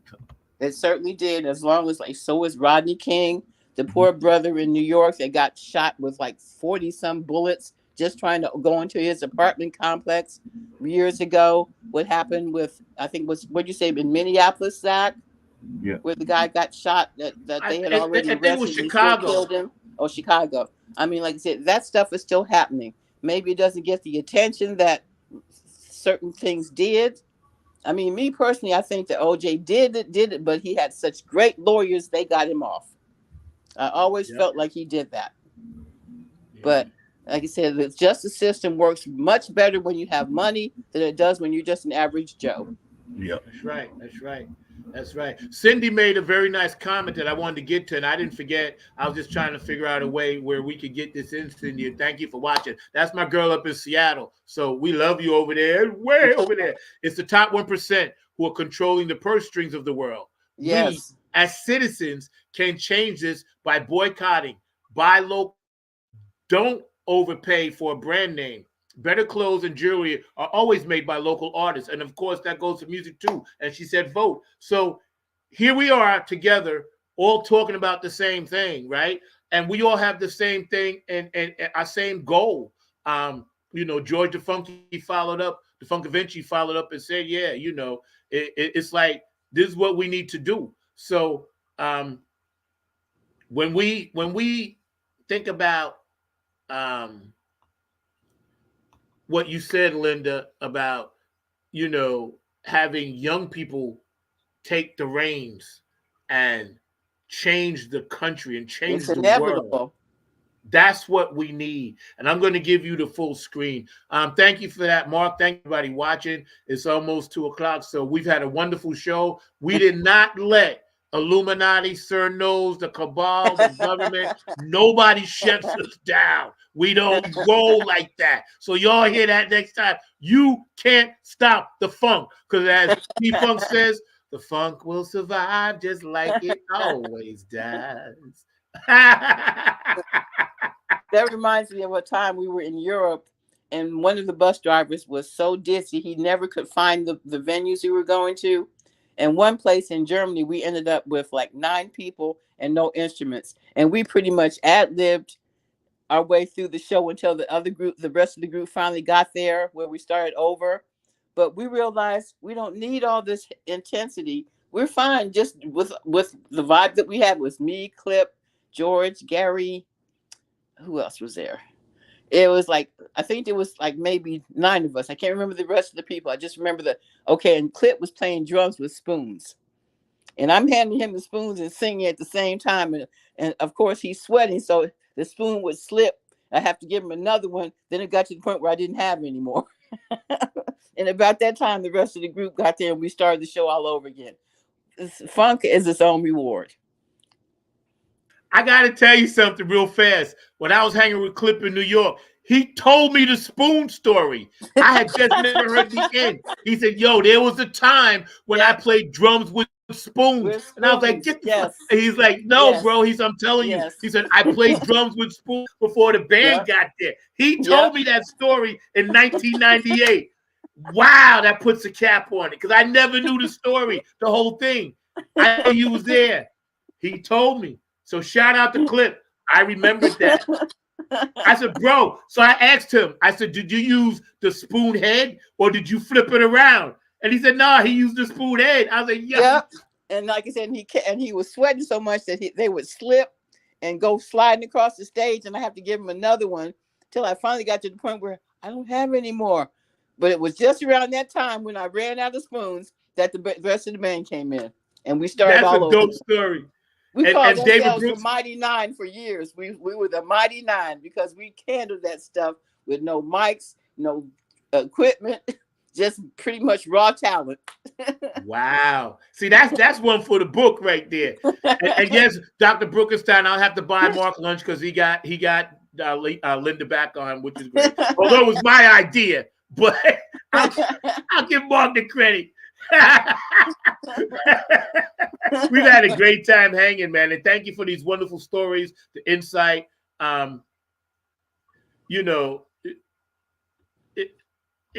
George said it best, and he said, well, I'm gonna show this because he said, I think that women really run the world, which he's right, and we'd be messed up if there were no women around. And I agree with him wholeheartedly because, without women around, man, it wouldn't be no fun on this planet, And that saying, behind every successful man is a woman pushing him into the front row, That's right. And I'm going to give you. Sometimes maybe we need to get pushed ourselves, That's right. Push us out there like we push you guys. Yeah, and everybody on the thread loves you. George said he loves you, Lisa, and everybody that's on the thread today. This woman is important in our lives, and we need to do everything we can to make sure she gets lifted up and give her flowers now, daily.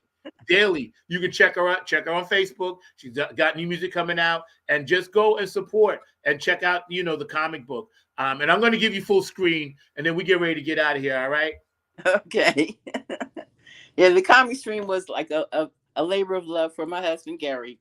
Because like I said, when he was flying on that metal thing, flying through the air with the bop gun, my heart was in my mouth every night that he did it. And I felt like he was a superhero that never got the props for doing that. It took a lot of courage and like I said, steel balls to be popping up there hundreds of feet in the air on that little thin wire. And that's where the comic book came from. My way of paying him homage. Much love to all you funksters all across the world. Much love always. Thank you for your support. Thank you for listening, and have a wonderful, wonderful weekend. Peace and love. Thank you, Linda. That's amazing. And yes, I too was thinking to myself, man, I just Gary don't fall. Yeah, just imagine. All the Funketeers, here you go. I need you to bounce. Bounce like this. Okay, my love, I'm out. Y'all know about that P? Let's take it with the P, y'all. Texas been hot today. Seattle was hot today. California was hot. Philadelphia was hot.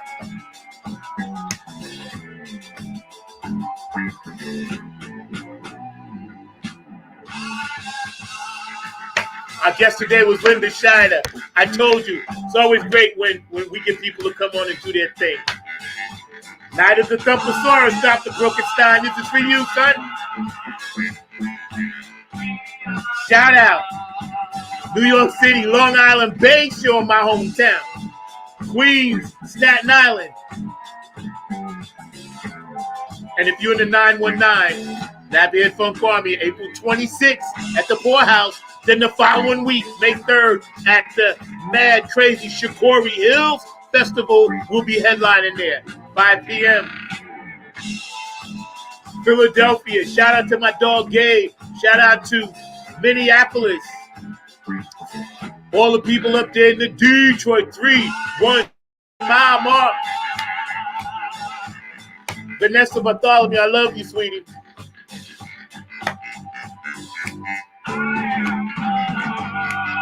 Crank it up.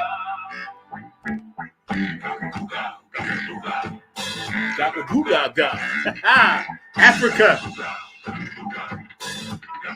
Dubai. Egypt. Japan. Y'all getting funky over there in Switzerland, Ireland, Scotland, Italy. All around the world for the fun.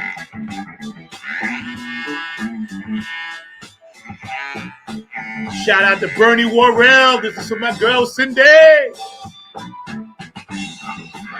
We will miss you, Tom. We love you. Shout out to my girl, Jen Vanderputten and her. I'm ready for my day now. And don't forget, men, get checked for your prostate cancer, all right?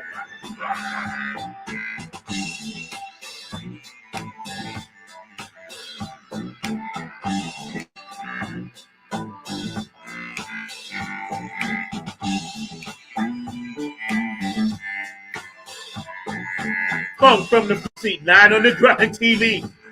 You funking back there, Mark? Are you getting funked up? I got the Guga. I got the Guga. Got the Guga. The only funketeers know that language.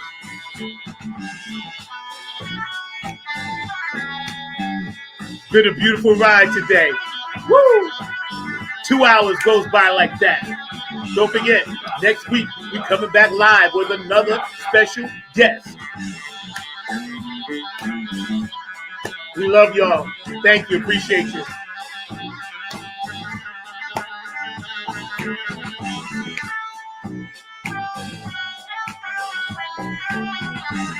Mark, let's go home, bro. I got you on lunch today, all right?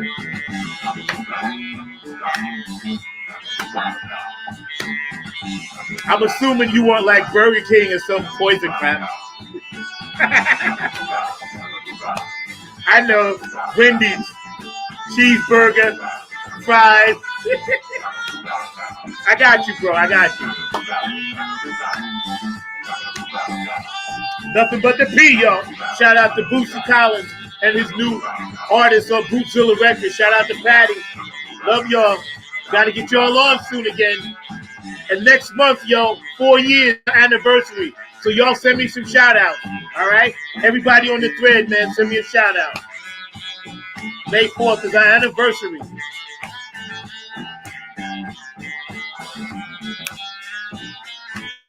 I'll see y'all next time. I'm out.